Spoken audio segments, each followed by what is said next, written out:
Close your eyes for a moment and let yourself be transported back in time to the shadowed halls of an ancient Egyptian temple, where the air hums with the deep resonance of harps and the rhythmic pulse of sistrums. Around you, priests sway in trance-like devotion, their voices rising in harmonies so precise they feel otherworldly.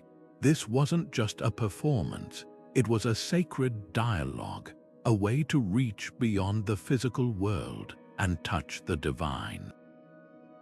Across the globe, from the ziggurats of Mesopotamia to the sacred groves of the Celts, music served as a universal language of the gods, a tool so powerful it could summon rain, heal the sick, or even open portals to the spirit realm. What if I told you that these ancient civilizations understood something profound about sound, something we're only beginning to rediscover today? Think about the last time a song sent chills down your spine or lifted your mood in an instant. That's the power of music, a force that transcends time and culture.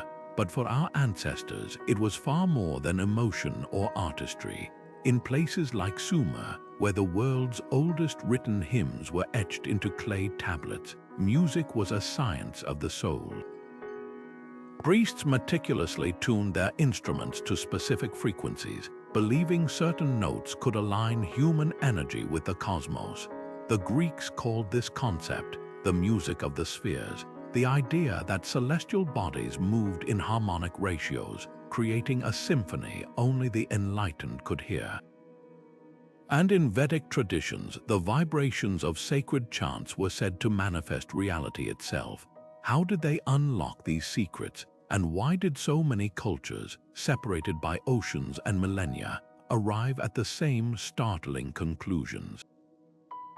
That's the mystery we're unraveling today. From the bone flutes of prehistoric shamans to the grand orchestras of Babylon, we'll trace how ancient societies wielded music as a spiritual technology. You'll hear how the Aztecs used drums to mimic the heartbeat of the earth, how Tibetan monks harnessed overtones singing to induce meditative states, and why the Egyptians buried their dead with instruments for the afterlife. But this isn't just a history lesson, it's an invitation to listen differently, because hidden in these ancient practices are echoes of a truth we've forgotten, that music isn't just sound. It's a bridge, a prayer, a key to realms beyond our sight. So turn up the volume on your curiosity. The past is about to speak. What's truly remarkable is how these ancient cultures, separated by continents and centuries, arrived at nearly identical beliefs about music's sacred power. Take the shamans of Siberia, for example, whose throat singing didn't just mimic the sounds of nature but was thought to summon spirits directly. The vibrations of their voices created layers of harmonics, believed to open doorways to unseen realms. Half a world away, the Maya used massive ceramic drums in their ceremonies, the deep booms echoing through pyramids like the heartbeat of the gods themselves. And in ancient India, the precise mathematical intervals of Vedic chants were said to align the singer's breath with the rhythm of the universe. But why did so many civilizations fixate on harmony as divine? The answer might lie in the very fabric of existence. The Pythagoreans of Greece discovered that musical intervals like the perfect fifth could be expressed as simple ratios, the same mathematical principles governing planetary motion. To them, this wasn't coincidence but proof that music was the hidden language of creation. Similarly, Chinese court musicians tuned their bells and flutes to the yellow bell pitch, a tone thought to harmonize human society with heaven's will. Even the Hebrew mystics of Kabbalah taught that the universe was sung into being, each letter of their sacred texts corresponding to a musical note. Perhaps the most striking evidence of this universal belief lies in the instruments themselves. Archaeologists have found bone flutes in Germany dating back 40,000 years. their holes carefully spaced to produce scales eerily similar to modern ones. In Peru, ancient whistling vessels, ceramic jars that sing when tipped, were buried with the dead, their melodies meant to guide souls to the afterlife. And let's not forget the didgeridoo, used by Aboriginal Australians for over 1,000 generations. Its droning resonance wasn't just music, it was a living thread connecting the physical world to the dreamtime. What ties all these traditions together is the unshakable conviction that sound shapes reality. Whether through the disciplined hymns of Sumerian priests or the ecstatic drum circles of African diviners, music was never just entertainment. It was a technology of transcendence, a way to tune human consciousness to frequencies beyond ordinary perception. And that might explain why, even today, a haunting melody or a driving rhythm can still make us feel like we're touching something greater than ourselves. The ancients knew this truth instinctively. When you play the right notes, the universe listens.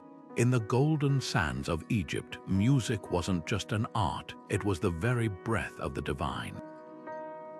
Picture this, the grand temple of Karnak at dawn, its towering columns bathed in amber light as priests raise their sistrums, the sacred rattles adorned with Hathor's face. Each shake wasn't merely sound, it was a call, a vibration meant to stir the goddess of joy herself into presence. These rituals weren't performative, they were precise, almost scientific in their execution. The Egyptians believed harmony in music mirrored Mat, the cosmic order holding the universe together. A single dissonant note wasn't just a mistake, it risked upsetting the balance between earth and heaven. Nowhere was this connection clearer than in the hymn to the Aton, composed by the heretic pharaoh Akhenaten. Unlike traditional chants, this hymn wasn't just recited, it was sung in cascading melodies, a radical departure meant to reflect the sun god's rays flowing over the land. Archaeologists found it inscribed on tomb walls, its poetic verses arranged in rhythmic lines, suggesting it was performed with instruments like harps and lyres. But here's the fascinating part. The hymn's structure mirrors the natural harmonics of the human voice, as if Akhenaten's priests had unlocked a way to fuse speech and song into a single divine language. And what about the pyramids? Modern experiments reveal something extraordinary. When workers chanted in unison, the rhythm could synchronize their movements, turning back-breaking labor into a meditative act. But the Egyptians took it further. Some scholars argue the pyramids' very dimensions resonate at frequencies matching sacred musical intervals, as if the stones themselves were tuned to cosmic harmonies. Even in death, music was essential. The Book of the Dead wasn't just read, it was sung, each spell a melodic key to navigate the afterlife. Tomb paintings showed deities holding instruments, their strings and reeds silent to our ears but alive with meaning to those who believed sound could cross the threshold between worlds. What's chilling is how advanced their understanding was. The sistrum's design, bronze loops strung on rods, wasn't random. Its jangling produced frequencies believed to repel chaos. The lyre's strings were tuned to intervals mirroring planetary orbits, a concept later echoed by the Greeks. Even the act of singing was sacred. The god Thoth was said to have created the universe through utterance, a belief paralleling other creation myths where sound births reality. So when we listen to reconstructions of these ancient hymns today, we're not just hearing music, we're hearing a blueprint of how an entire civilization spoke to the gods. Long before symphonies or concert halls, the fertile plains of Mesopotamia gave birth to music's first sacred language.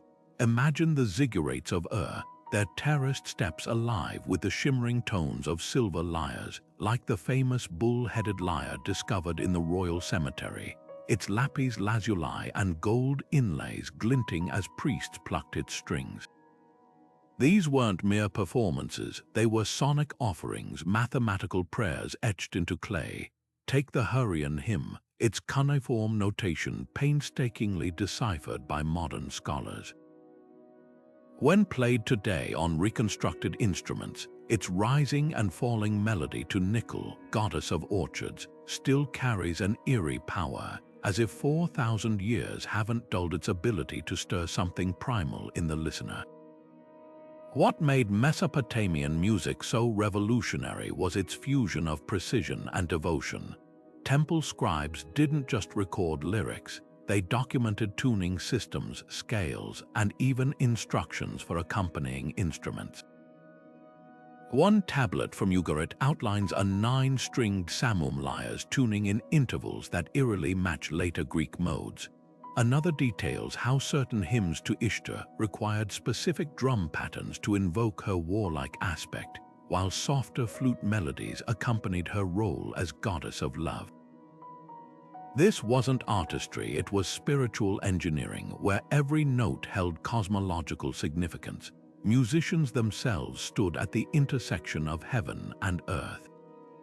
Court records from Babylon list singers and instrumentalists among the highest-paid temple staff, their skills passed down through generations like sacred knowledge. When a musician died, their prized instruments, often inlaid with precious stones, were buried alongside them, not as grave goods but as passports. A silver flute placed in a tomb wasn't just an object, it was a tool the deceased would need to perform for the gods in the underworld, continuing their eternal service through song. Perhaps most astonishing is how these ancient sounds still echo today. The double-reed instruments depicted on Assyrian reliefs evolved into the modern oboe. The tuning systems perfected in Babylonian academies formed the foundation of Western musical theory. And that haunting Hurrian hymn, its melody follows a harmonic structure so universal that when archaeologists first reconstructed it in the 1980s, musicians remarked how familiar it sounded, as if the human ear still recognized this 4,000-year-old conversation between mortals and the divine. In Mesopotamia, music wasn't just heard, it was the vibrating thread connecting earth to the heavens, a bridge built from mathematics, faith, and the unshakable belief that certain harmonies could make the gods lean closer to listen. In the misty valleys of ancient Greece, where myth and reality blurred, music wasn't just an art, it was a force of nature.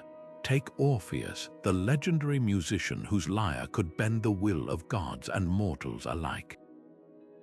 His strings didn't just play melodies, they commanded rivers to still, trees to uproot themselves and follow, and even the iron gates of the underworld to creak open.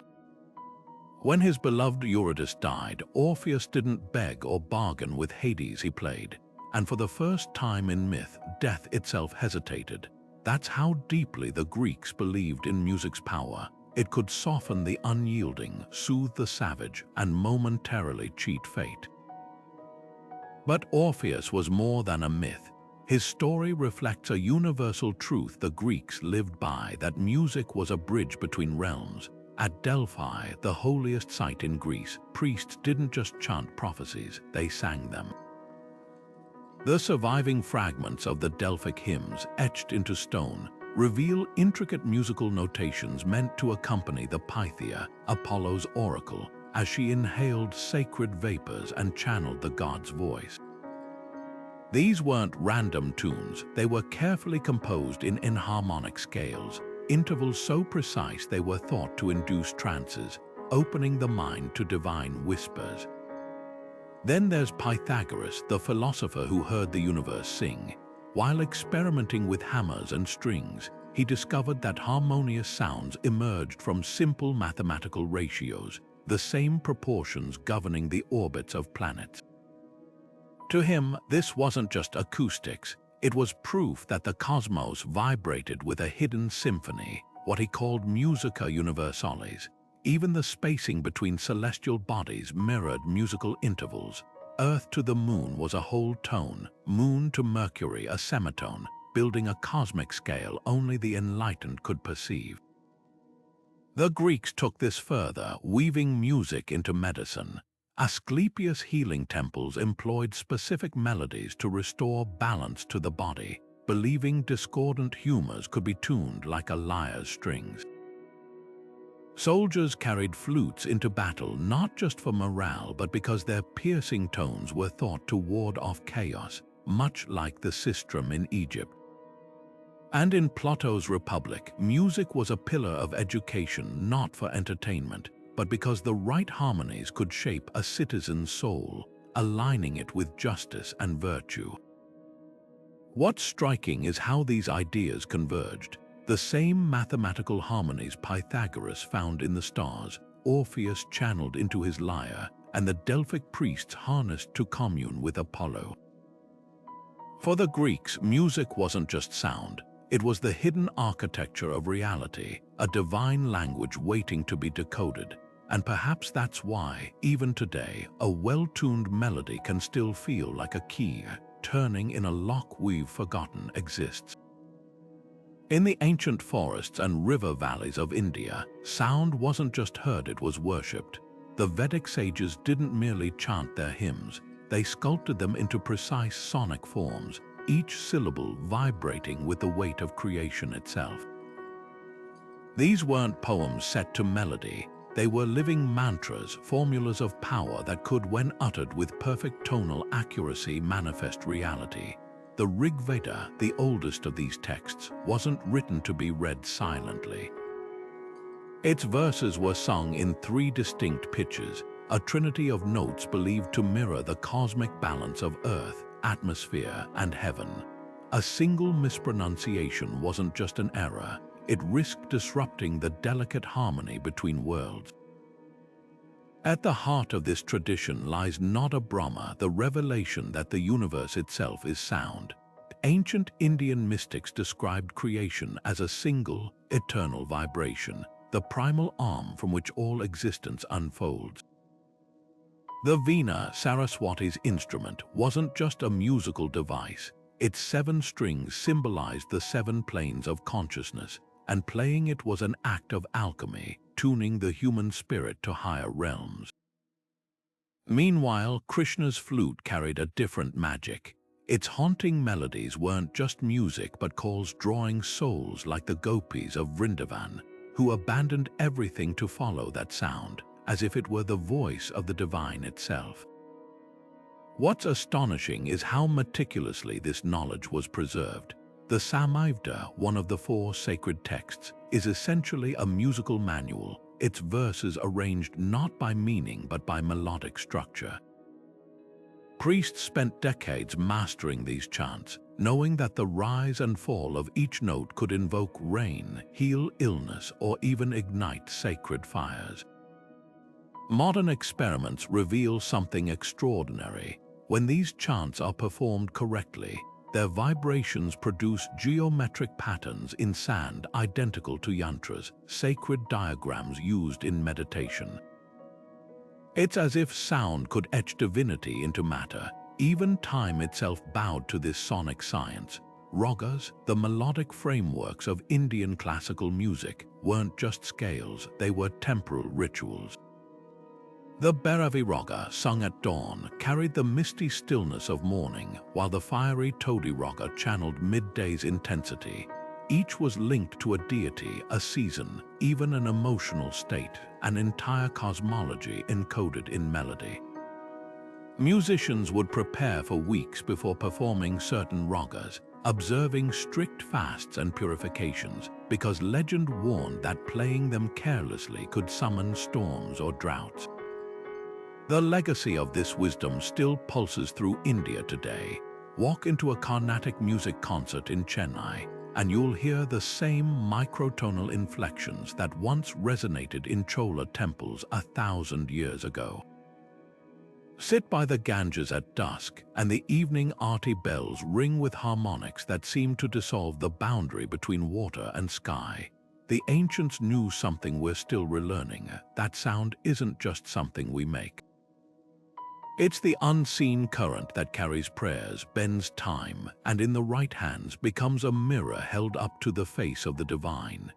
In the courts of ancient China, music wasn't just an art, it was the heartbeat of the cosmos itself. Picture the grand ceremonial bells of the Zhou dynasty, their bronze surfaces inscribed with constellations, each strike resonating at a pitch so precise it was said to synchronize with the turning of the stars. These weren't instruments in the ordinary sense, they were tuning forks for the universe, crafted to align human affairs with the celestial order known as the mandate of heaven. The legendary Yellow Emperor didn't just create the pentatonic scale, he distilled the very essence of harmony into 5 notes, each corresponding to an element, a season, even a direction, weaving music into the fabric of existence. The Confucian court orchestras took this further, their performances as meticulously regulated as the laws of the state. Flutes carved from jade emitted tones believed to purify the air, while sets of Bianzhong bells arranged in 12 pitches matching the lunar calendar could play entire melodies when struck in sequence. But this wasn't entertainment. A single misplaced note during the Qingming festival, for instance, was thought to risk crop failures or rebellions. Music was governance by other means, a sonic bureaucracy ensuring rain fell on time and rivers kept their courses. Yet it was the Taoists who uncovered music's most mystical dimensions. Their stone chimes, shaped like crescent moons, produced tones that mirrored the soundless sound of the Tao, the hum of the unmanifest world. Meditating monks would listen to these vibrations to dissolve the boundary between self and cosmos, a practice echoed today in the lingering resonance of Tibetan singing bowls. Even the kin, that most revered of zithers, was played not for audiences but for the player's own enlightenment, its 7 strings representing the 7 stars of the Big Dipper, its melodies a dialogue with the infinite. What's astonishing is how deeply this philosophy permeated daily life. Farmers sang planting songs keyed to the pentatonic scale, believing the right pitches encouraged seeds to sprout. Physicians prescribed specific melodies to rebalance Kai, much like herbal remedies, and when the Tang dynasty poet Lai Bai wrote of the moon's reflection plucked like a string, he wasn't being metaphorical. To the Chinese, music was the hidden syntax of reality, a language that, when spoken fluently, could coax dragons from waterfalls and coax the heavens to smile upon the earth. The proof lies in the artifacts. Archaeologists uncovering the tomb of Marquis Yi of Zheng found an entire orchestra buried with him, 65 bronze bells spanning 5 octaves, their tones still flawless after 2 millennia. These weren't mere grave goods, they were a celestial passport, ensuring the Marquis could perform the sacred harmonies for the gods in the afterlife. Today, when musicians replicate these ancient compositions, something uncanny happens. Listeners describe a sensation of weightlessness, as if the music weren't just heard but felt in the bones, a whisper from a time when humanity knew how to sing the world into balance. Across the vast landscapes of the Americas, from the jungles of the Maya to the peaks of the Andes, music wasn't just sound, it was the very breath of the spirit world. Imagine standing in the plaza of Decode as the first light of dawn touches the temple steps. A priest raises a conch shell to his lips, and its deep, resonant blast cuts through the mist not as a signal but as a summoning.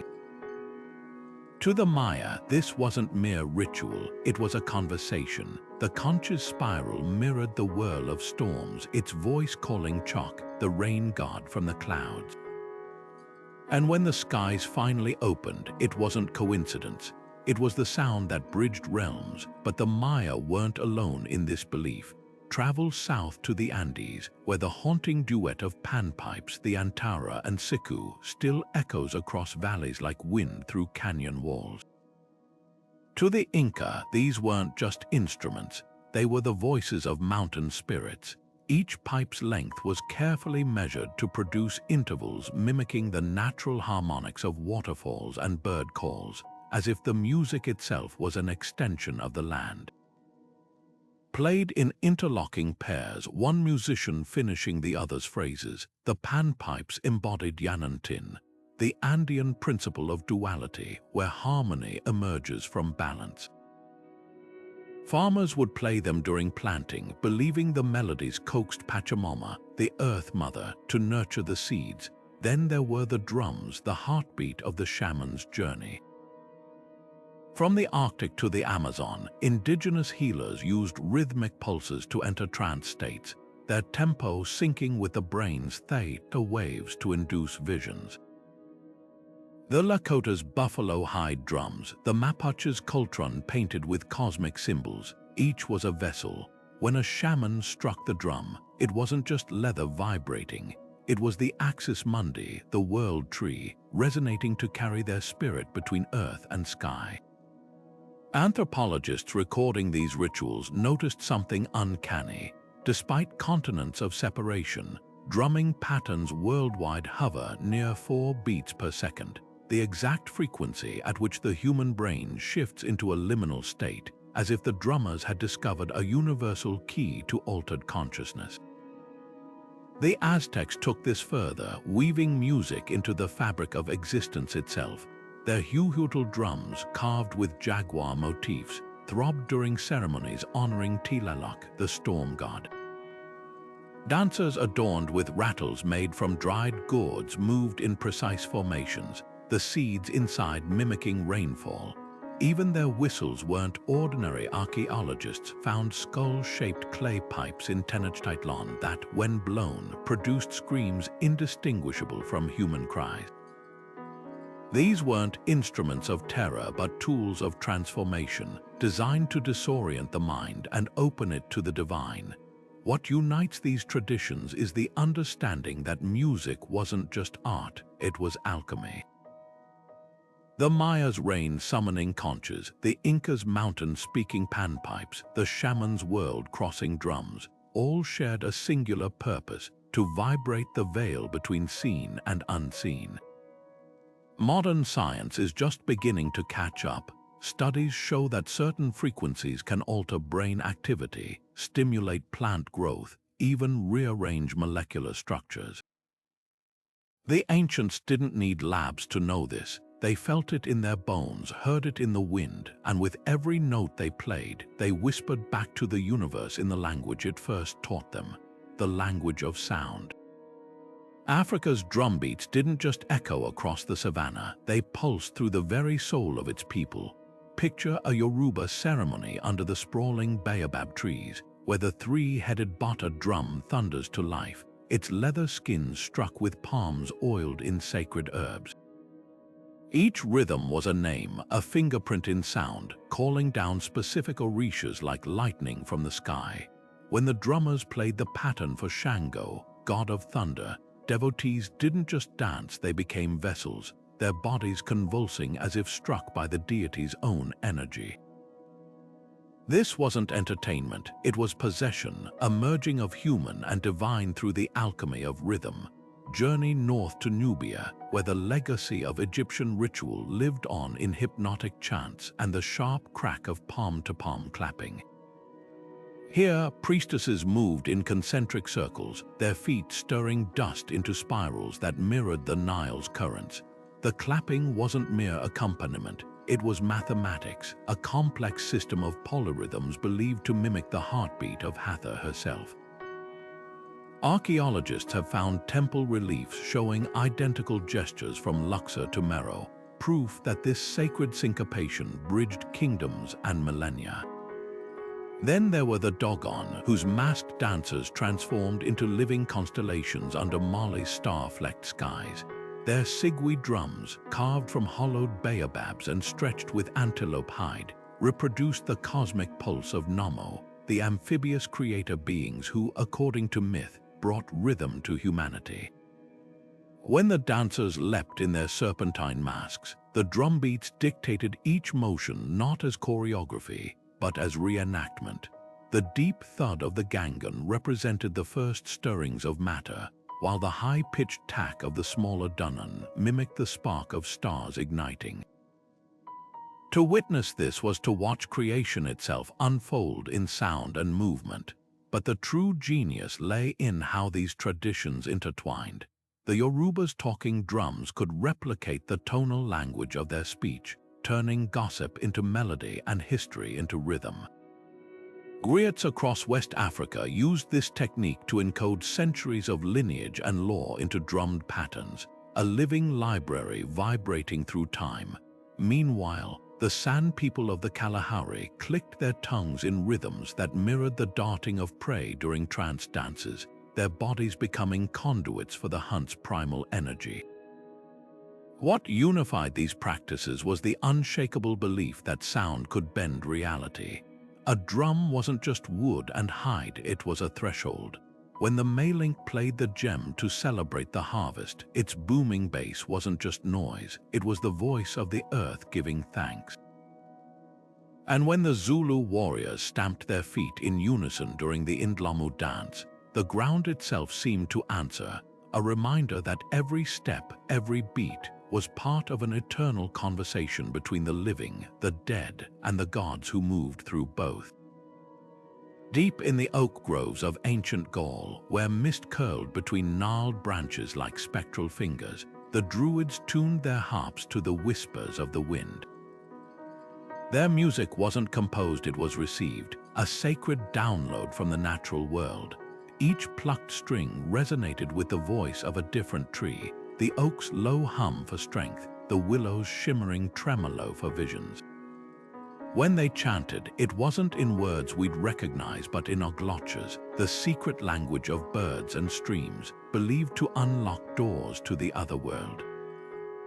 Archaeologists have found bronze lyres in Celtic burials, their designs mimicking the branching patterns of sacred groves, a physical echo of the belief that music grew from the earth itself, as alive and rooted as the oldest yew.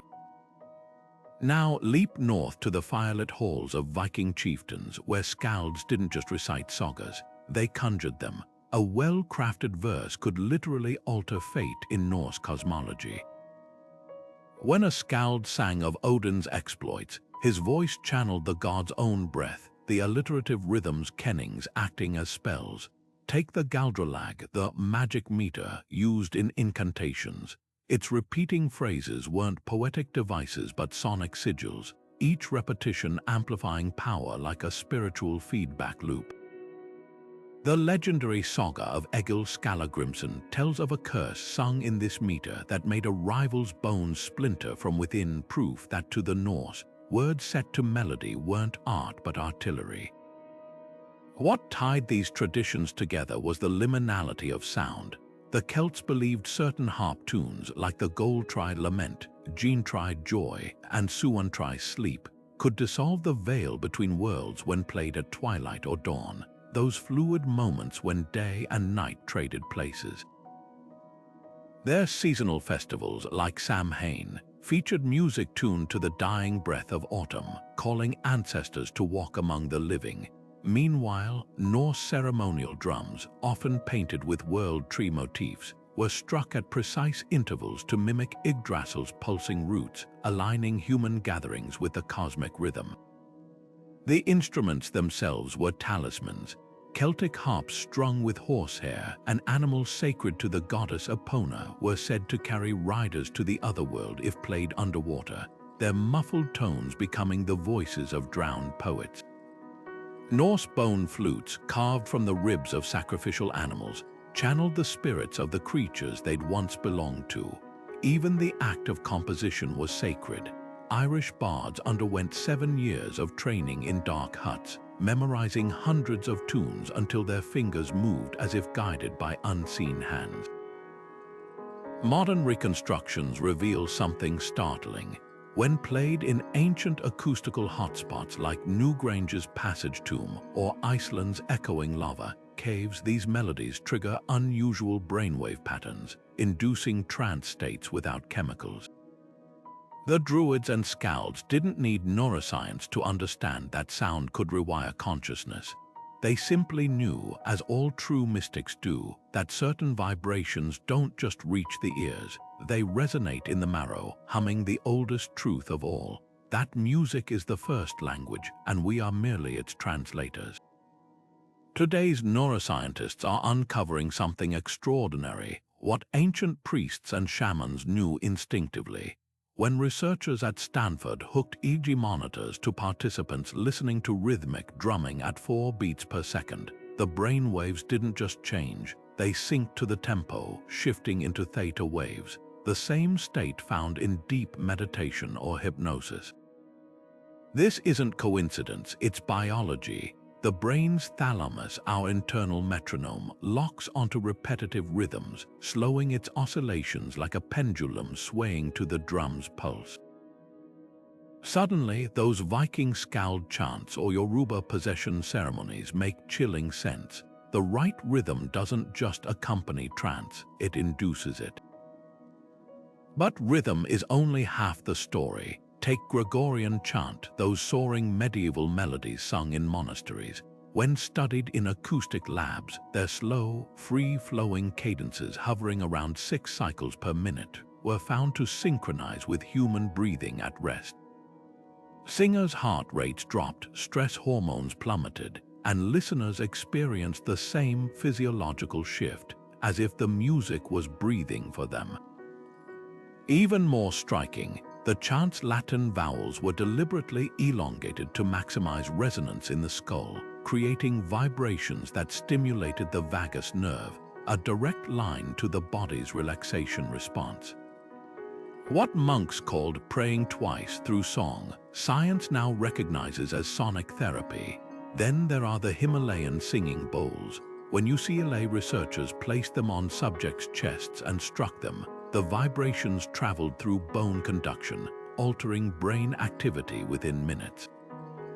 The bowl's fundamental frequency, often around 110 Hz, matches the resonance of ancient Greek and Egyptian chambers, a tone believed to stimulate the prefrontal cortex. This might explain why Tibetan monks use them to prepare for meditation. The sound literally primes the brain for focus. Pain perception bends under sound's influence too. Burn victims undergoing debridement, one of medicine's most agonizing procedures, report up to 50% less pain when exposed to specific harmonic intervals during treatment. The mechanism: sound waves disrupt nociceptive signals, flooding the brain with competing sensory input. It's a modern validation of what Aboriginal healers practiced for millennia, using didgeridoo drones to sing pain out of the body. Perhaps most fascinating is how these ancient traditions converged on universal acoustic principles without shared knowledge. From Druid harps to Ayurvedic mantras, cultures worldwide exploited sound's ability to hack consciousness.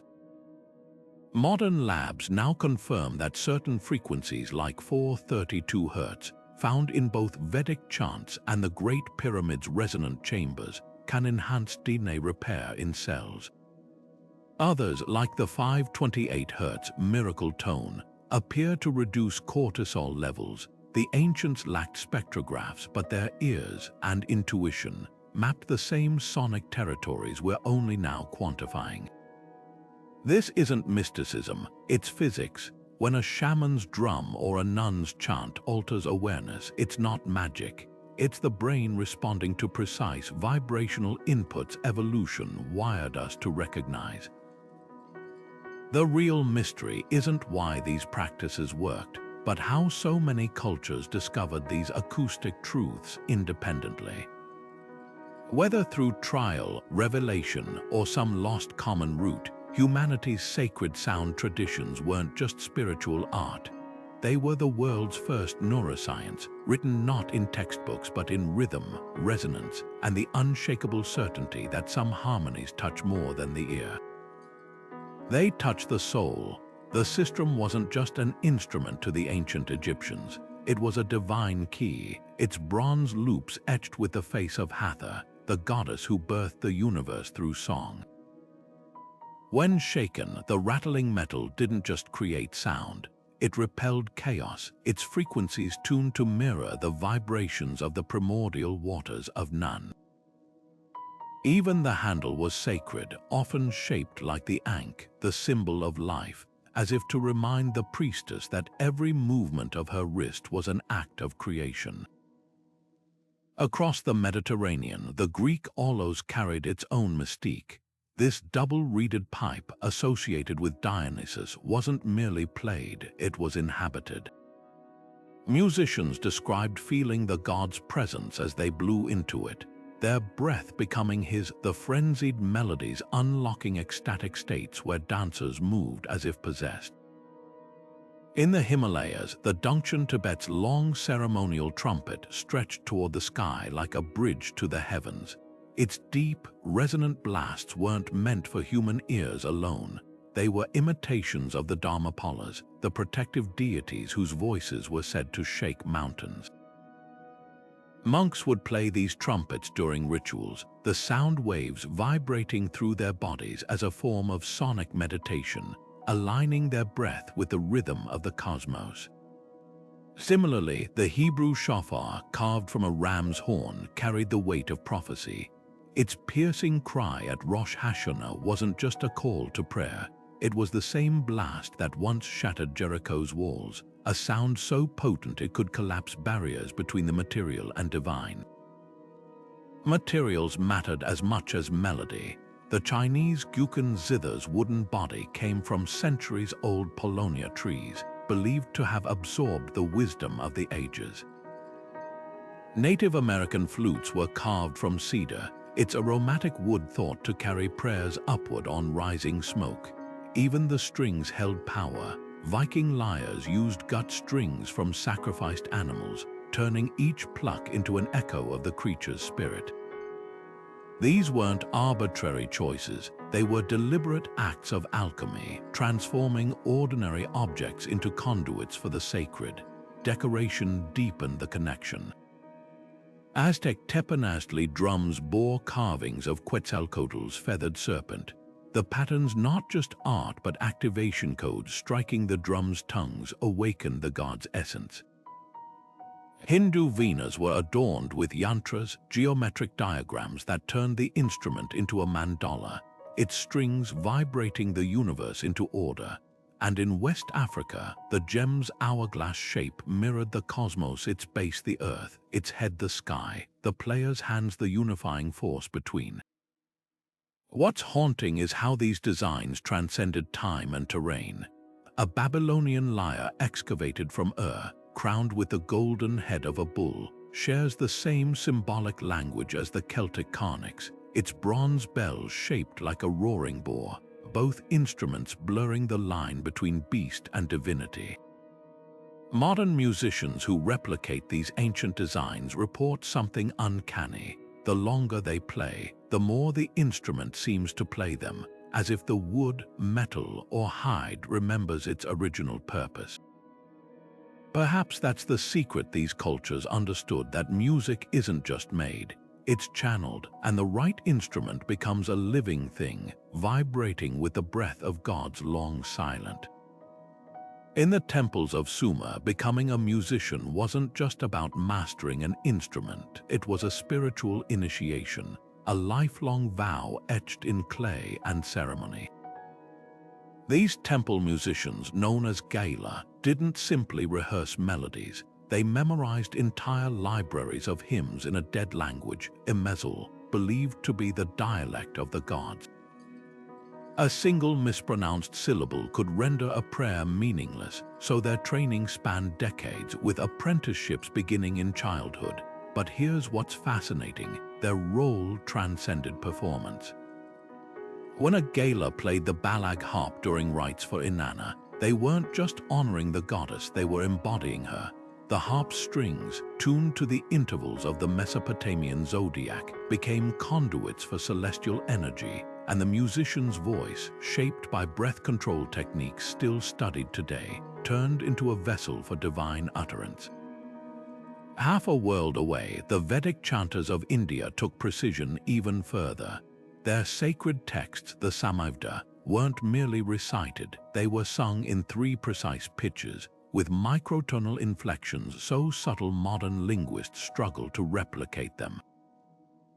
A single hymn could take years to perfect, passed down through oral tradition with an accuracy that defies explanation. Why such rigor? Because these weren't songs, they were sonic blueprints for reality. The chanters, or UDG Macron T letter 1E5, B, believed their voices could tune the universe itself, aligning human consciousness with Rita, the cosmic order. Modern experiments reveal something astonishing. When these chants are performed correctly, their vibrations produce harmonic patterns that match the geometry of mandalas, as if sound could sketch divinity into the air. Meanwhile, in the Andes, the Paco shamans of the Inca Empire wielded panpipes as tools of diagnosis. They'd play specific intervals over a patient's body, listening for changes in resonance that indicated illness. To them, disease was a form of dissonance, and healing meant retuning the body's energy like a musician tuning a string. Similarly, Celtic bards didn't just entertain kings. Their satirical verses, called glam dissin, were feared as potent curses. A wrongly delivered praise poem could topple a dynasty, while a beautifully crafted elegy might grant the deceased safe passage to the otherworld. What united these musician priests across continents was their dual mastery of art and esoterica. They weren't just playing notes, they were navigating a hidden architecture of sound, where rhythm aligned with planetary cycles and melody mirrored the movement of stars. The Siberian Tuvan throat singers could mimic the wind's howl so precisely they claimed to converse with spirits. The Egyptian Hem-Netja priests used sistrum rhythms to calculate astrological events, their rattles doubling as celestial calculators. Even the Greek Edoi, who sang Homer's epics, weren't mere storytellers. Their hexameter verses contained encoded healing frequencies, a secret later rediscovered in the Gregorian chants' therapeutic effects. Perhaps most striking is how little separated the sacred from the scientific in their world. When a Sumerian Gala tuned his harp to the lamentation mode, he wasn't just choosing a scale, he was activating a vibrational frequency believed to soothe the god's anger during eclipses. When a Vedic chanter hit the Shaja note, he wasn't just singing, he was resonating with the cosmic hum of Om, the sound the Upanishads describe as the fabric of existence. These weren't metaphors to them, they were laws as real as gravity, principles as measurable as the phases of the moon. The musician priest stood at the crossroads of art and divinity, wielding melodies like keys, each one unlocking a door we've only just begun to knock on again. The moment the first drumbeat echoed through the torch-lit caves of Eleusis, initiates knew their ordinary minds were no longer in charge. These weren't just rhythms, they were sonic ropes, lowering consciousness into the underworld and back. During the Mysteries, Greece's most sacred rite, participants fasted for days before entering the Telesterion, where priests orchestrated an elaborate sensory symphony. Hymns to Demeter pulsed in triple meter, mirroring the goddess's search for Persephone, while hidden oloi piped dissonant intervals designed to disorient. As the night wore on, the music crescendoed alongside kykeon, a ritual brew that likely contained ergot, its psychoactive properties synergizing with the soundscape to dissolve the boundary between self and deity. What emerged wasn't hallucination but revelation, a direct experience of life, death, and rebirth, all guided by meticulously structured sound. This marriage of music and altered states wasn't unique to Greece. Along the Amazon's serpentine tributaries, shamans still brew ayahuasca in moonlit ceremonies older than written history. But the real magic lies in the Icaro's spirit songs whispered by the vines themselves during visions. These melodies aren't composed, they're received, each note a living entity that shapes the brew's effects. A rising chromatic scale might lift participants through celestial realms, while guttural vocalizations mimic jaguar growls to purge negative energies. Anthropologists recording these sessions found something astonishing. Even outsiders who don't understand the words experience nearly identical visions when exposed to the same icaros, suggesting these sound patterns directly influence neural pathways. The Siberian Tungus people took a different approach. Their shamans used drumheads made from reindeer hide, painted with cosmic maps, the beats accelerating gradually from 60 to 400 strikes per minute, a tempo that catapults brainwaves into theta and gamma states. Wearing iron janglers that rattled at conflicting rhythms, they created sonic dissonance to shatter ordinary perception, allowing spirit travel. Modern EEG studies confirm what these cultures knew. Such rhythmic bombardment overwhelms the thalamus, forcing the brain to retreat into altered consciousness as a protective measure. Perhaps most fascinating is how these traditions converged on similar acoustic principles without contact.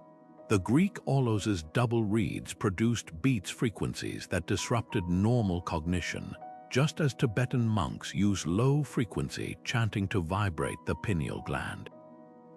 Native American peyote ceremonies employ water drums, whose pitch fluctuates with each strike, mimicking the brain's own electrical variability during trance. Even the Aboriginal didgeridoo's drone, sustained through circular breathing, parallels the constant tone used in sensory deprivation tanks to induce hallucinations. What does this tell us? That ancient cultures didn't just stumble upon these techniques. They mapped the neurology of transcendence through trial and revelation, developing sonic technologies that modern science is only beginning to decode. When an Eleusinian hymn or an icaro shifts your awareness, it's not magic. It's acoustical precision, a direct line to the brain's hidden control panel, proof that our ancestors understood the body's secret responses to sound long before we had the tools to measure them. Repetition wasn't just a technique, it was a doorway. When Buddhist monks chant Om for hours, their voices merging into a single resonant hum, they're not reciting words. They're riding a sonic current, each repetition stripping away another layer of ordinary thought until only pure awareness remains. The same principle pulses through the Christian Kyrie lesson, its 3 syllables rising and falling like waves, lulling the mind into a state where prayer becomes as natural as breathing. But this isn't just spirituality, it's neuroscience. Studies at the University of California found that rhythmic chanting synchronizes brainwaves across the frontal lobes, the region responsible for focus and self-awareness, essentially rewiring the brain for transcendence. Now consider the drum. From the Sufi daf circles of Persia to the powwow drums of the Lakota, repetitive rhythms act as metronomes for the soul. A steady beat at 4 cycles per second, the tempo found in ceremonies worldwide, triggers the brain's thalamus to filter out distractions, creating a tunnel of attention. Anthropologists observing Haitian Vodou rituals noted something remarkable. Dancers who'd been pounding the earth for hours in time with the drums entered trances so deep they could walk on hot coals without flinching. The rhythm didn't just accompany their ecstasy, it engineered it. Even the structure of ancient hymns reveals this wisdom. The Hindu Gayatri mantra, repeated 108 times at dawn, isn't monotony, it's alchemy. Each recitation subtly alters pronunciation and emphasis, like a sculptor refining a statue with each stroke. Tibetan monks take this further with overtone singing, where a single sustained note splits into harmonics through precise breath control, creating a cascade of tones from one unchanging root. It's repetition with transformation, a paradox that mirrors meditation itself. The more you focus on the same point, the more it expands. What's extraordinary is how these traditions converged independently. The Aboriginal clapsticks of Australia, tapped in unvarying patterns during Dreamtime ceremonies, produce the same theta wave states as Gregorian chant. The Jewish nigunim, wordless melodies looped by Hasidic mystics, follow the same cyclical logic as Balinese Kekak chanting. These cultures never shared sheet music, yet they all discovered that repetition isn't redundancy, it's resonance. When a sound or phrase is repeated, it stops being something you hear and becomes something you inhabit. Modern psychology calls this the mere exposure effect, the phenomenon where familiarity breeds not contempt, but comfort and connection. MRI scans show that repetitive music activates the brain's default mode network, the same system that lights up during meditation or flow states. The ancients didn't need scanners to know this. They felt it in their bones, in the way a drumbeat could turn a crowd into a single organism, or a mantra could dissolve the illusion of separation. Whether through the zikr of Sufi dervishes or the Ho'oponopono of Hawaiian healers, repetition was the thread that stitched the human and the holy into one fabric.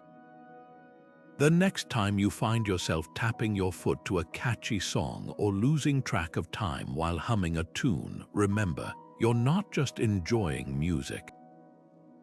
You're reenacting a ritual as old as civilization itself, a ritual that whispers with every beat and every breath that the secret to touching the divine might be as simple as listening to the same note until it becomes sacred.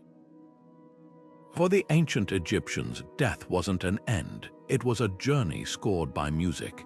When archaeologists unsealed Tutankhamun's tomb, they didn't just find gold and jewels. Nestled beside the boy king's sarcophagus lay a pair of ivory clappers, their curved blades shaped like the arms of Hathor, ready to rhythmically applaud his soul into the afterlife. This was no sentimental gesture. Every instrument buried with the dead served a purpose. Harps were tuned to the harmonic scales found in pyramid chambers, their strings vibrating at frequencies believed to repel Apep, the serpent of chaos. Sistrums rattled to mimic the rustle of reeds in the field of reeds, the Egyptian paradise. Even the Book of the Dead wasn't just read, it was sung, its spells set to melodies that functioned like sonic maps, guiding the deceased past demonic gatekeepers and through the weighing of the heart ceremony. The priests knew something we often forget. In the silence of death, music becomes the loudest language. Half a world away, Tibetan Buddhists crafted an even more intricate sonic cosmology. The Bardo Thirdol, or Book of the Dead, describes 49 days of afterlife journeying where every moment pulses with sacred sound. Monks still perform these rituals today, blowing cangling trumpets crafted from human femur bones, not as macabre symbols but as reminders of impermanence. The horn's piercing wails mirror the clear light described in the bardos, a vibration so pure it's said to awaken the departed to their true nature. Accompanying drums covered in human skin beat at the rhythm of a resting heartbeat, a steady anchor amid the swirling sounds of the intermediate state. For the Tibetan tradition, death isn't a void, it's a symphony of consciousness where every note from the deep drone of the Dungchen to the tinkle of silver bells is a signpost toward enlightenment or rebirth. The Aztecs took a more visceral approach. Their funerary rites featured the eerie shriek of death whistles, ceramic skull-shaped instruments that, when blown, produced screams indistinguishable from human agony. Modern reconstructions reveal these weren't mere noisemakers. Their frequencies cluster around 1000 Hz, the range where human hearing is most sensitive, guaranteeing the sound would pierce through the spirit world. Warriors were buried with these whistles clutched in their hands, their last breath becoming a battle cry to rally the souls of fallen comrades in Miklon, the underworld. Meanwhile, the Maya interred their nobles with ceramic drums painted with decapitated deities. The act of playing them in tombs was thought to animate the gods themselves, ensuring the deceased wouldn't walk the dark roads alone. Even today, echoes of these beliefs linger in our funeral traditions. Mozart's Requiem, commissioned anonymously by a grieving count, was believed by many to be the composer's own death mass, a soundtrack for his passage into eternity. In New Orleans, jazz funerals transform sorrow into celebration, the brass band's exuberant second-line parades guiding the spirit to rest while reminding the living to dance through their grief. And in Ghana, fantasy coffins shaped like guitars or microphones cradle musicians in death as they did in life, because why should the afterlife be any less vibrant? What unites these traditions is the unshakable conviction that music doesn't stop at the grave, it deepens, becomes a rope lowered into the unknown. Whether through the Egyptians' harp-plucked prayers, the Tibetans' bone trumpet blasts, or the modern mourner's choked-back lullaby, humanity has always known one truth: when words fail, melody speaks. And if the ancients were right, perhaps the first thing we hear after our last breath isn't silence but a song we've known all along. Imagine holding a clay tablet from ancient Ugarit, its surface etched with cuneiform signs that aren't words but musical notes. This is the Hurrian Hymn, the world's oldest surviving melody, composed over 3,400 years ago. When archaeologists first deciphered its notation in the 1970s, they faced a puzzle. The intervals between notes didn't match any modern scale. The hymn was written in a mode that sounded strangely dissonant to Western ears, yet to the worshippers of Nickel, the Canaanite goddess of orchards, this was the sound of devotion itself. This is the work of archaeomusicologists, sonic detectives piecing together melodies from fragments of bone, clay, and parchment. Take the Mesopotamian Dorian mode, not to be confused with the Greek scale of the same name.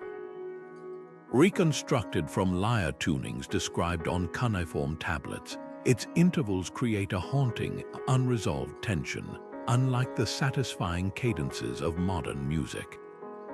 To the Akkadians, this wasn't imperfection. It was sacred asymmetry, a reflection of the gods' inscrutable will.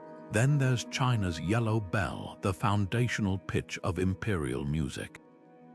According to legend, the emperor ordered standardized pipes cut from bamboo, their lengths calibrated to match the pitch of a perfect note heard in nature.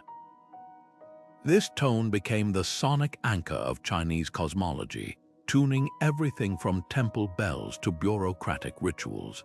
Modern recreations reveal its frequency, around 260 Hz, resonates powerfully in the human chest, creating a visceral sense of harmony that early musicians associated with heavenly alignment. Some scales weren't just musical choices, they were divine contracts. The ancient Greeks had the enharmonic genus, featuring microtonal quarter steps so small they're rarely used today. Philosophers claimed these intervals could induce ecstatic states, bridging the human and divine. Similarly, Egyptian priests tuned their harps to a pentatonic scale, missing the modern fa and tai, believing these gaps allowed space for the gods to enter the music. But perhaps most haunting are the lost scales, those with no modern equivalents. The Maya death whistle's shriek doesn't fit any Western tonal system, yet its frequency matches the resonant peak of human screams, suggesting it was designed to mimic ancestral voices. And in India, the Gandhara Grama scale, described in ancient texts but now extinct, was said to evoke monsoons when played on monochords made of hollow gourds. What these discoveries reveal is radical. Our ancestors didn't just hear differently, they experienced sound as a multidimensional force. A Mesopotamian hymn wasn't entertainment, it was a mathematical prayer, its intervals mirroring planetary orbits. A Chinese court melody didn't just please the ear, it tuned society to the cosmos. As these ancient scales rise from silence, they challenge our assumptions about music itself, whispering that every culture hears the divine in a different key. The Oracle of Delphi didn't just speak for Apollo, she sang. Perched on her tripod above the sacred fissure, Her prophecies came not as plain speech but in rhythmic, melodic phrases, her voice rising and falling in patterns modern scholars now recognize as enharmonic scales. This wasn't improvisation, it was high art, a skill passed down through generations of priestesses who wielded music as a divine language. Across the Mediterranean, Rome's Vestal Virgins kept their own sonic traditions, their 6-member choir chanting in harmonies so precise they were said to regulate the city's very heartbeat. If their hymns faltered, Romans believed disaster would follow, proof that these women weren't just performers but keepers of cosmic order. Step into the temples of ancient India, and you'd find the devadosis, women whose very name means servants of the gods. Trained from childhood in dance, poetry, and the intricate ragas of sacred music, they performed daily for deities like Shiva and Vishnu, their songs believed to nourish the gods themselves. Their art wasn't entertainment, it was worship in motion, each gesture and note a thread in the fabric of ritual. Inscriptions from Tamil Nadu describe how their melodies could make stone idols weep, blurring the line between human and divine. Yet their status was paradoxical, revered as conduits of spiritual power, yet often marginalized in society. Their voices celebrated in temples but silenced in public discourse. Mesopotamia's priestesses of Inanna wielded even greater authority. The Sumerian city of housed the Gala, a class of female scribes and musicians who composed hymns in Amezul, the dialect reserved for goddesses. Their tablets reveal something extraordinary. These women didn't just preserve existing prayers, they innovated, writing new hymns that shaped the theology of their time. Enheduanna, daughter of Sargon, the great and high priestess of the moon god Nana, signed her name to the first authored poems in history, blending politics and piety in verses that still resonate 4,000 years later. Yet boundaries existed. In ancient Greece, the aulos, a double-reeded instrument linked to Dionysian ecstasy, was deemed too passionate for women's lips, its breathy timbre thought to inflame improper desires. Jewish tradition barred women from blowing the shofar during rituals, while Chinese court musicians were predominantly male, their performances tied to Confucian ideals of masculine harmony. Even in cultures where women's voices were sanctified, their instruments were sometimes restricted, as if the divine could be approached through melody, but not through certain materials or techniques. What emerges is a tapestry of contradiction: women simultaneously exalted as vessels of sacred sound and constrained by societal norms. The Vestals could chant Rome's fate into being, but faced execution if they broke their vows of chastity. The Devadosis' artistry was immortalized in temple carvings, yet their personal lives were often dictated by patriarchal systems. Perhaps this duality reveals a deeper truth, that music, like divinity, has always been a realm of both power and peril, where the line between inspiration and control is as finely tuned as a lyre's string. The legacy of these women echoes in unexpected ways today. The Byzantine Church's all-male choirs trace back to the Vestal successors, while the kin zithers of China's literati, once played exclusively by men, now find new life in the hands of female virtuosos. Even the Devadosi tradition, though officially abolished, lives on in the precise footwork of Bharatanatyam dancers. These threads remind us that sacred music was never just about sound. It was about who got to make it and who decided what the gods preferred to hear. Pythagoras didn't just hear music, he heard the universe singing. Legend has it, while passing a blacksmith shop, the philosopher noticed the hammers striking anvils produced harmonious intervals. But what truly stunned him was the realization that these ratios, the same mathematical relationships governing musical scales, also dictated the distances between planets. To him, this wasn't coincidence, it was revelation. The cosmos wasn't silent. It thrummed with a hidden symphony he called Musica Universalis, the music of the spheres. Each planet, as it moved through the heavens, vibrated at a unique pitch, Saturn's deep drone, Jupiter's resonant hum, all the way to the moon's high, crystalline tone. Together, they formed a celestial chord so vast human ears couldn't perceive it, except in moments of transcendent clarity. This idea wasn't confined to Greece. In India, the ancient Nada Brahman doctrine taught that creation itself emerged from a single, eternal vibration, the primal Om, but the sages took it further. They mapped sound to time, crafting ragas so precise they could only be performed at specific hours. The Bhairavi raga, sung at dawn, mirrored the world's slow awakening with its meandering, devotional phrases. By midday, the fiery Todi raga's sharp intervals evoked the sun's intensity, while the Malkorn's raga, reserved for midnight, coiled like a serpent in the darkness, its minor tones guiding listeners inward. These weren't artistic choices, they were cosmic alignments, sonic rituals to harmonize human consciousness with nature's rhythms. Meanwhile, in China, the imperial court tuned its instruments to the yellow bell, a foundational pitch derived from bamboo pipes cut to precise length. This tone wasn't arbitrary, it anchored an entire system where music governed everything from agriculture to statecraft. The pentatonic scale's 5 notes corresponded to wood, fire, earth, metal, and water, the elemental forces shaping reality. Musicians played melodies in the U mode during droughts to summon rain, while the Jai mode's brighter tones celebrated harvests. Even the materials mattered. Flutes carved from autumn bamboo carried the season's brittle energy, while silk strings symbolized the interconnectedness of all things. What's astonishing is how these cultures, separated by continents and centuries, arrived at nearly identical conclusions. The Maya calibrated their ceremonial drums to frequencies matching the resonant hum of caves, believing sound could awaken the earth spirit. Norse myths described Yggdrasil, the world tree, pulsing with a rhythm that synchronized all life.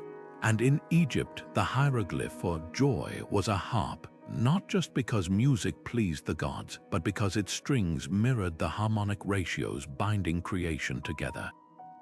Modern science lends eerie credence to these intuitions. NASA spacecraft have recorded electromagnetic vibrations from planetary magnetospheres, actual sounds from Saturn's rings or Jupiter's auroras, that, when transposed into human hearing range, form hauntingly musical patterns. Quantum physicists now speak of string theory, where reality's building blocks aren't particles but tiny, vibrating strings. Even our DNA resonates at specific frequencies, as if the ancients were right. Existence isn't just built on matter. It's built on music. Perhaps that's why certain melodies still pierce us with inexplicable longing, or why a drumbeat can synchronize a crowd's heartbeat. These aren't just cultural quirks, they're echoes of a truth encoded in our bones. The music of the spheres might be inaudible, but its score is written in everything. The spiral of galaxies, the pulse of tides, the quiet hum of a monk's chant at dawn. The universe isn't just playing music, it is music, and we, whether we realize it or not, have always been part of the chorus. The flute's breathy wail might enchant most listeners, but in Sparta, it was outlawed as a threat to the state.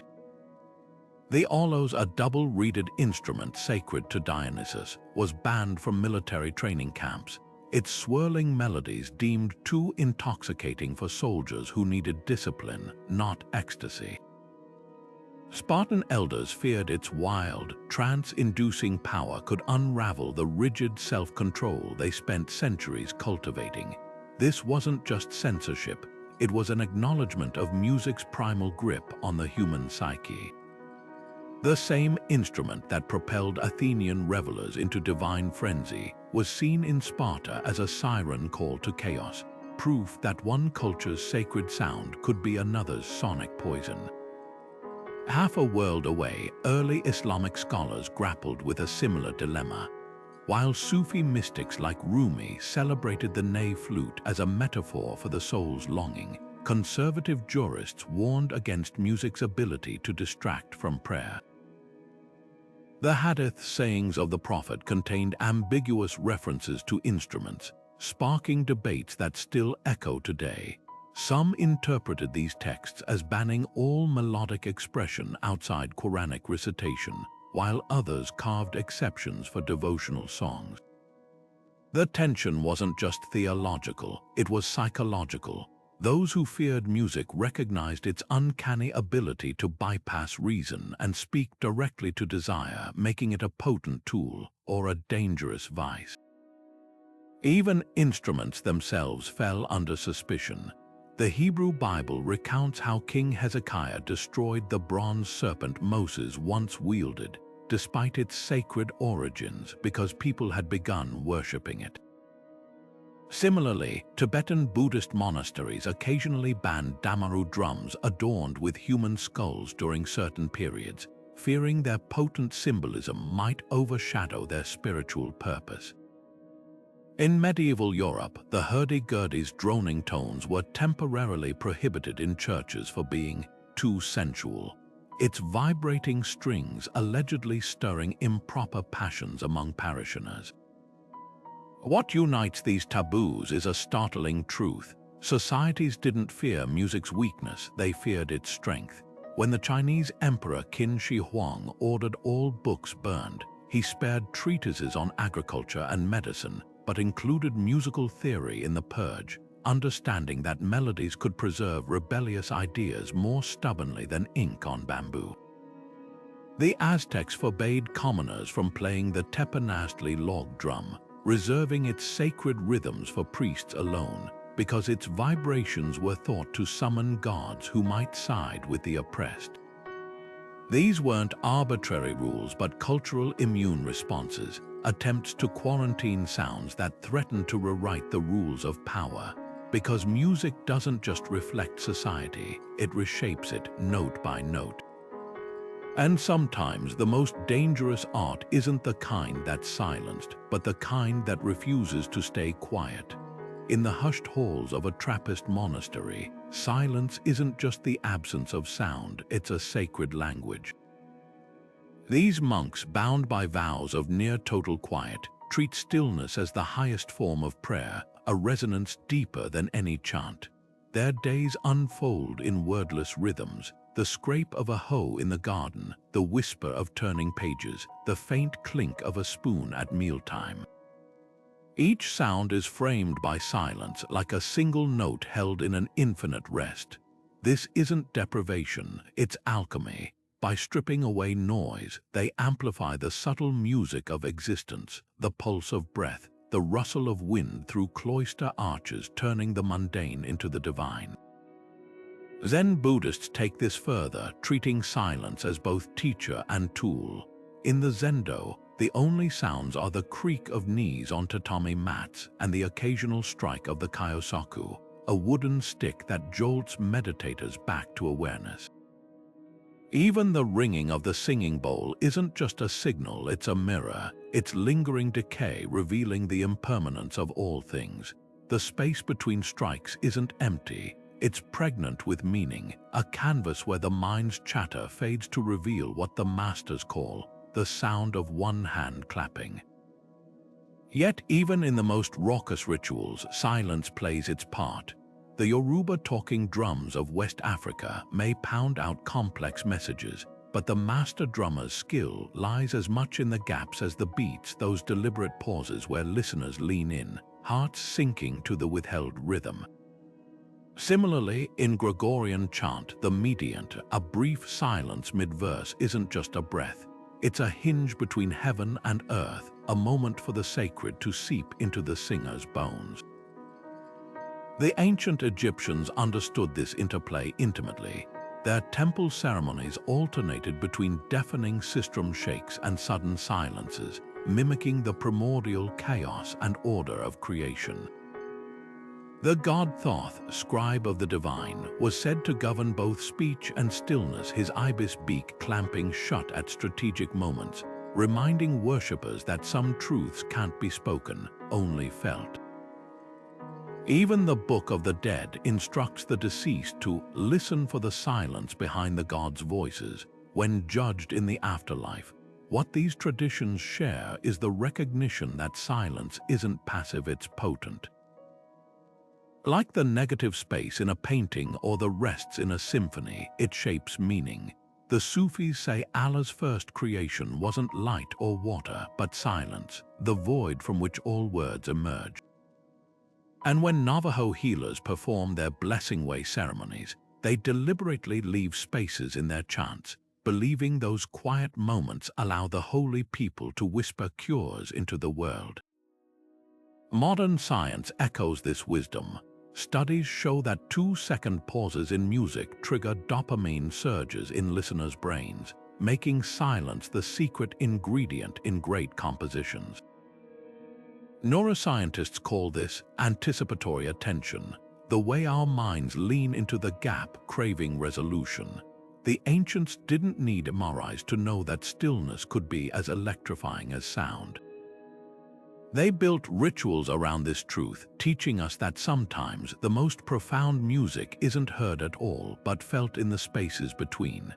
The echoes of ancient melodies didn't fade quietly, they were often silenced by force.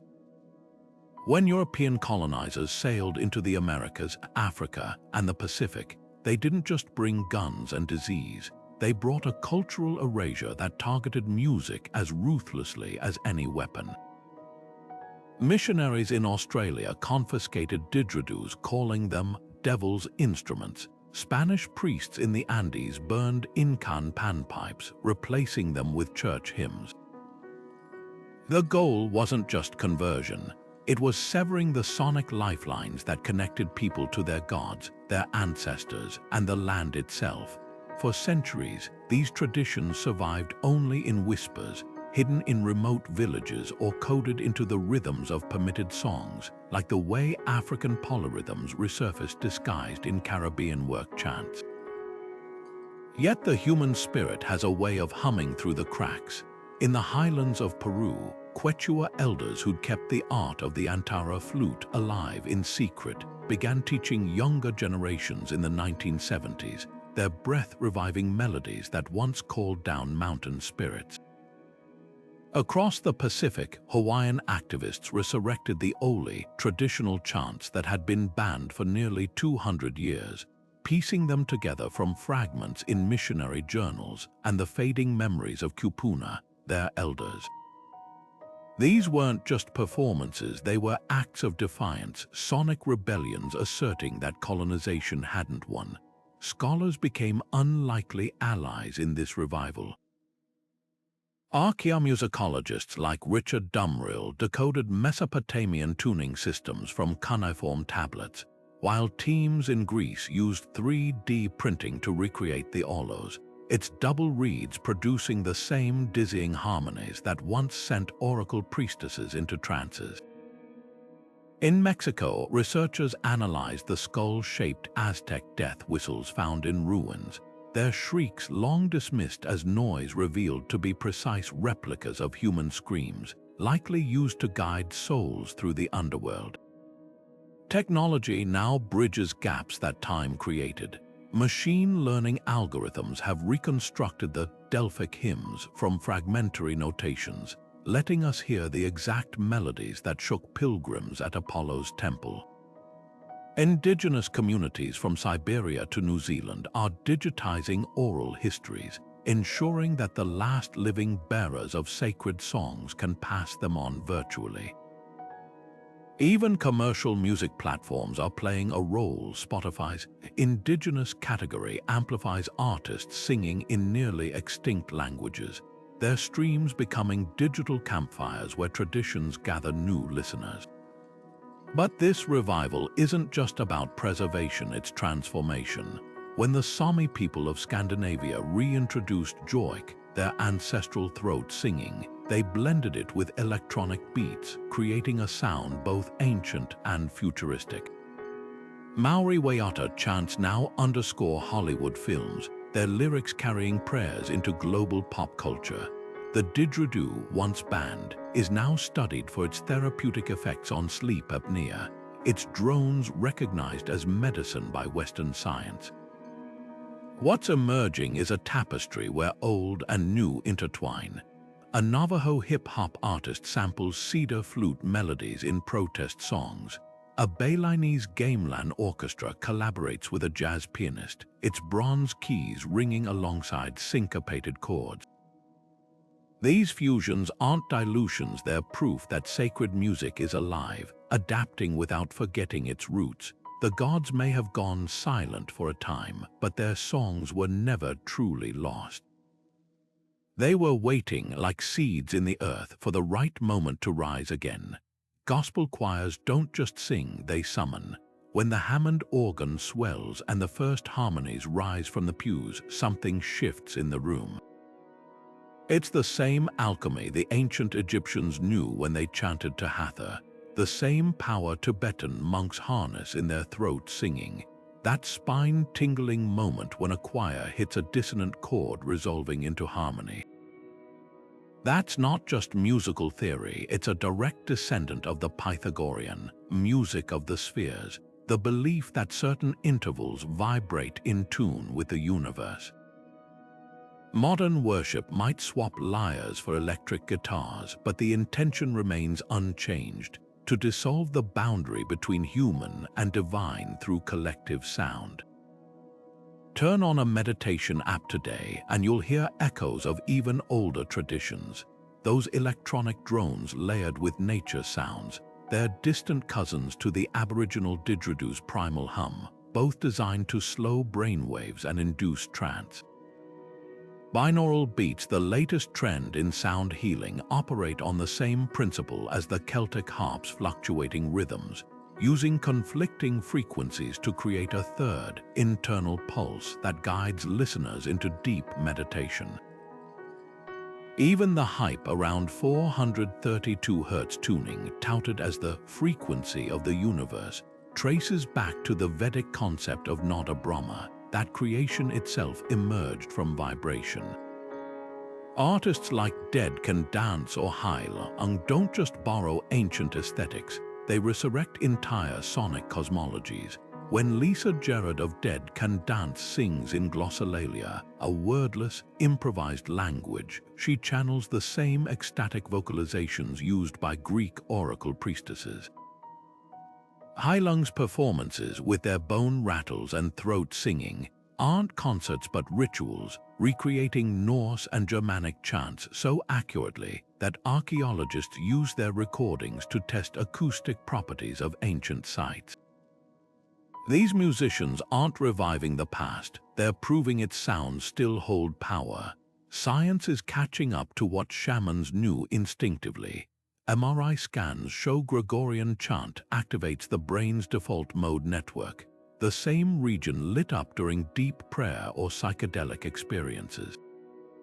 Studies on Sufi Hika ceremonies reveal how repetitive chanting synchronizes heart rates among participants, creating a literal group heartbeat. Even the placebo effect gets a sonic twist, patients listening to simulated, shamanic drumming at 4 beats per second, though told it was just ambient noise, reported mystical experiences at rates matching actual ritual participants.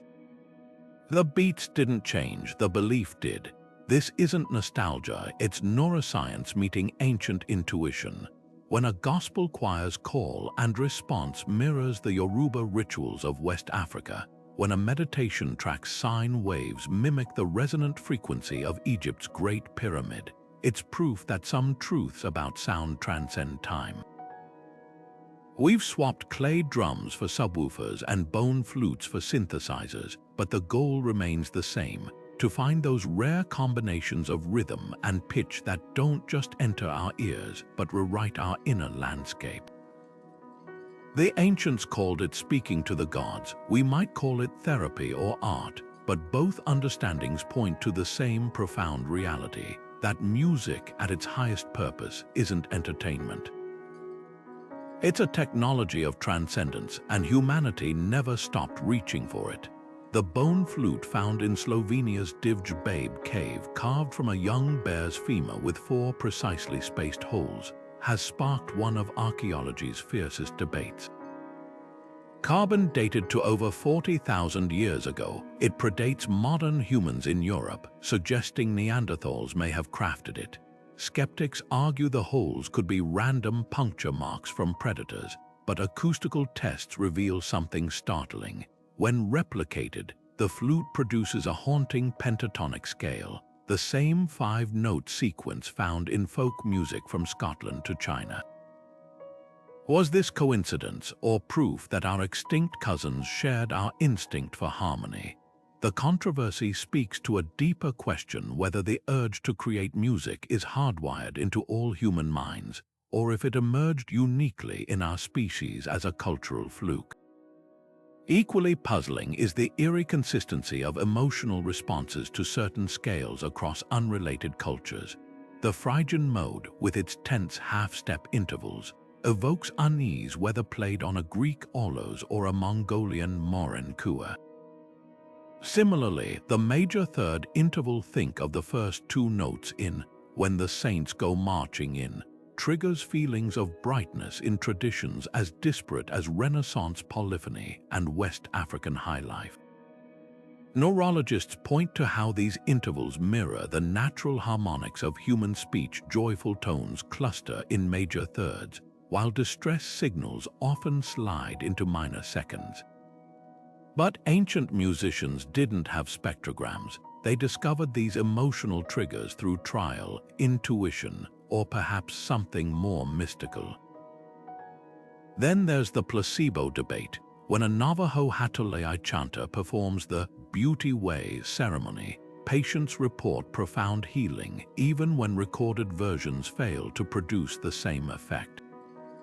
Similarly, studies show Tibetan singing bowls reduce stress more dramatically when played live versus digital recordings, despite identical frequencies. This suggests context. The ritual, the practitioner's intention may be as critical as acoustics. Shamans understood this intuitively. The Ibibio people of Nigeria still use spirit drums, whose power derives not from their construction but from being awakened with sacrifices and incantations. Modern researchers call this the meaning response, but the line between psychology and acoustical magic blurs when you consider that placebo effects are, biologically speaking, very real. The most tantalizing mysteries linger in the gaps. Why did ancient Chinese court musicians tune their bells to a scale that deliberately avoided perfect fourths, creating deliberate dissonance? How did Mayan priests know their ceramic whistles' shrieks, mimicking jaguar growls at 110 Hz, would trigger fear responses in listeners? And what explains the global recurrence of the drone, that sustained foundational note in everything from Aboriginal didgeridoos to Indian tamburas, as if cultures worldwide independently discovered that grounding tone opens doors to altered states? Perhaps the answer lies in accepting that music's power defies binaries. A bone flute can be both a tool and a talisman. A scale can resonate with our biology while also touching something transcendent. The real magic isn't in proving whether these effects were real by modern standards, but in recognizing that for our ancestors, the distinction wouldn't have mattered. When a Babylonian priestess plucked her lyre to summon Inanna, when a druid harper played the oak into leafing, they weren't manipulating superstitions. They were navigating a world where sound shaped reality as surely as gravity shaped stone. And that world's echoes still hum in our bones, waiting for the right melody to wake them. Want to hear the world as an ancient Sumerian priest or a Vedic sage did? Start by listening to the reconstructed Hurrian Hymn, the oldest known melody, painstakingly decoded from a 3,400-year-old clay tablet. When modern musicians perform it on replica lyres, the strange, haunting intervals feel both alien and eerily familiar, as if your DNA remembers a song your ears have never heard. For something more interactive, try chanting the Gayatri mantra at dawn, just as Indian sages have for millennia. The Sanskrit syllables aren't just words, they're precise vibrations said to align your breath with the rising sun's energy. Don't worry about perfect pronunciation at first. Even stumbling through the sounds connects you to an unbroken chain of seekers who have used these tones to quiet the mind and awaken insight. If you prefer hands-on exploration, seek out a shamanic drumming circle. The steady 4 beats per second rhythm used from Siberia to the Amazon isn't arbitrary. It's a neurological trigger, syncing your brainwaves to theta states where intuition flows freely. Many communities welcome newcomers, and you'll quickly discover why our ancestors treasured these gatherings. As the drumming builds, individual identities dissolve into collective rhythm, creating that timeless feeling of being part of something larger than yourself. For a quieter journey, experiment with the ancient Greek lyre, surprisingly accessible for beginners. Luthiers now craft affordable versions of these small harps, and tutorials can teach you the Dorian mode Pythagoras considered sacred within days. Plucking those strings tuned to celestial ratios, you'll understand why Plato believed music could shape character. The vibrations seem to rearrange your thoughts as you play. No instruments nearby, technology bridges the gap. Apps like Ancient Scales let you explore microtonal intervals lost in modern music, while binaural beat programs recreate the theta wave induction of Tibetan singing bowls. For the bold, there are even virtual reality recreations of Stonehenge's acoustics or the Great Pyramid's resonant chambers, places where sound bends in ways that still baffle physicists. The magic lies in approaching these sounds not as historical curiosities, but as living tools. When you chant a Norse galder or play a Mesopotamian hymn on your phone, you're not just learning about the past, you're conversing with it. These melodies and rhythms survived because they work, tapping into universal aspects of human consciousness. Whether through a drum circle's primal pulse or the intricate harmonics of a reconstructed lyre, sacred music offers a rare gift: the chance to step outside time and hear the world as our ancestors did, if only for a moment. From the pyramids to the Himalayas, music was humanity's first prayer, a way to touch the divine with sound. These ancient traditions remind us that music isn't just art, it's a forgotten language of the soul. The moment a Babylonian priestess plucked her lyre to summon Inanna, or a Tibetan monk's throat chant vibrated the air with harmonics unseen but felt, they understood something we've since buried under layers of noise: that melody and rhythm are more than entertainment. They're bridges woven from mathematics and mysticism, physics and faith, connecting the earthly and the eternal. What's extraordinary is how these traditions, separated by continents and centuries, all arrived at the same revelation. The Egyptian sistrum's jangling repelled chaos. The Hindu raga's microtones tuned the singer to the seasons. The Maya's death whistles mimicked the cries of the underworld. Each culture crafted its own sonic keys, yet all sought to unlock the same door, a dimension where sound shapes reality. Today, when neuroscientists map how Gregorian chant synchronizes brainwaves or how shamanic drums induce trance, they're not debunking ancient wisdom.